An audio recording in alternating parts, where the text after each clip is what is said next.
feelings of insecurity, irrationality, and immaturity. It's the conglomeration of all the feelings of being victimized, being scolded. I used to be the first honor of our class since kinder up to grade 6. But don't celebrate yet, because honors are meant to be celebrated. But I did not enjoy it at all. Why? Because I have a big brother who keeps on telling me, you know why you're the honor? You're the dumbest of all the dumb students there in your school. So instead of enjoying the honor, I put into my mind and in my heart this feeling of insecurity that I can never be good at what I do. This is the inner child. When you feel so victimized, when all you feel would be that sense of being defeated. And I hope you could relate. The other voice will be called the voice of the inner critic. It's probably the conglomeration of all the people who belittled you, berated you, and bullied you and point fingers at you. The words like, you're good for nothing, you will never amount to anything. In one of my high school classes, I was asked by the teacher to read a piece of literature, and I tried my very best. I thought I did well. However, this teacher of mine said that another classmate of mine must read it. And boy, she read it in crisply spoken English. And I was about to honor her when she spoke something that will really pierce my heart. She said, Cabrillas, your diction is like Carabao English. And it's probably because you're not a wide reader. So that wounded my heart. And I brought it with me.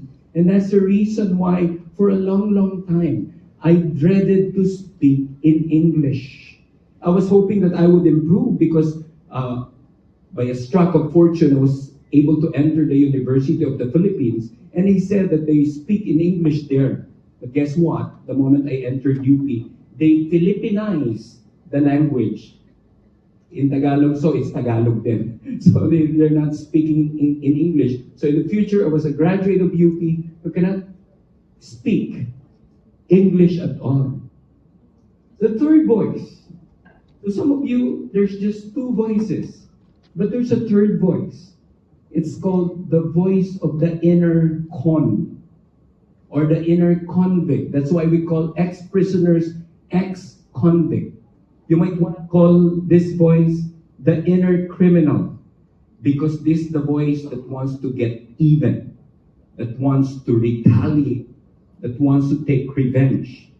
I can vividly recall I have a cousin who teased me through and through, and instead of feeling afraid, I got so angry that I hit him with an uppercut to the solar plexus and he fell down. That's the inner con. Where did it come from? And now thinking back, I think it's all the years that my father did not honor me, did not affirm me. And my father was like John Wick. When he's angry, he will weaponize everything that he's got just to hit me. And in the future, probably that explained why I got involved in fraternity wars and even gang wars. The inner con. Friends, think with me. Imagine a person alone in the room, and all the voice that you would hear would be the voice of the inner child, wounded, pierced, emotional. And then another voice would just scold the inner child. I don't know, but probably that's the reason why there's so much depression, so much distress, and even suicidal ideation nowadays. To some, there's no more fourth voice. But to those who are searching and searching for the right and the truth, I'm happy to announce to you, and I think you will find it today. It's called the voice of the inner champion.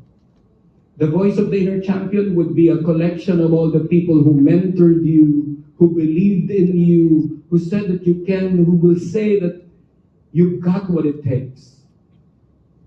And one of my voices of the champion happened in the most unlikely way. I received an incomplete in one of my subjects in UP. And I don't like it because this is coming from a professor that I dearly, dearly love. So I went to his office, and the first word that he said, the first words, Obet, you know, you're a very good student. And I said, sir, in Carabao English, of course, why you put incomplete when I'm good? And then he said, you're very good. Why I have incomplete, sir? It's because you did not follow instructions. What I was requiring was an annotated bibliography, but your term paper presented a bibliography. Rewrite it, recreate it, and I'm gonna give you a handsome grade. What in the world is a handsome grade? So I was about to leave. I was half my face away from the office when he said the words that I will never forget. He said, Obet, by the way, you are very, very intelligent. So I didn't know what happened to me. I was in a trance of disbelief and also realization at the same time. I was still there, half away from the room, until the janitor was telling me, sir, all the lights are off. I'm about to leave. Please leave this place.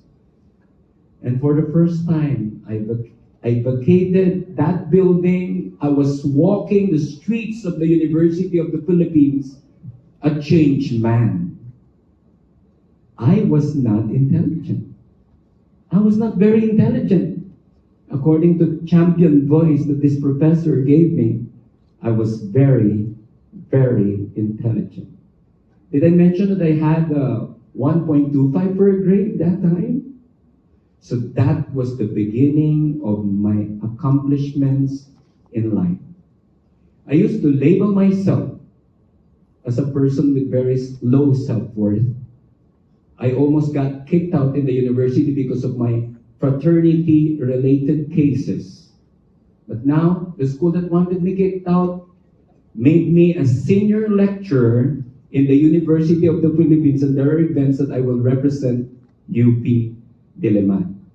For a person who doesn't like to study, I am now Dean of the Graduate School of St. Anthony College of Technology. And not only that, I am the very first philosophical coach mentored by another TEDx speaker by the name of Dr. Daniel Lasusa. And what I celebrate most is the man who's been wounded before because of the inner champion is now a very good family man. I belong to a family of scholars. My wife is studying her master's, about to finish her master's in nursing. She's the head of the Anawim Home for the Abandoned Elderly, the nurse department there. She's the nurse administrator. My son is about to graduate in a year and a half in the University of the Philippines, another scholar. And my daughter is about also to graduate in senior high school in a science school. And I'm about to finish my PhD in the University of the Philippines. When you have the inner champion, you can manage the other voices. You can use the inner child for delight because you need to bond with some people for fun. You can use the inner critic. You need to attend to details. And you can, like me, you could use the inner con for detecting what is wrong in the country or whatever process that you go through. My dear friends, I'm looking at people who are champions in the making, success in the making. And that's my dream, to see all of you in your success. Good day.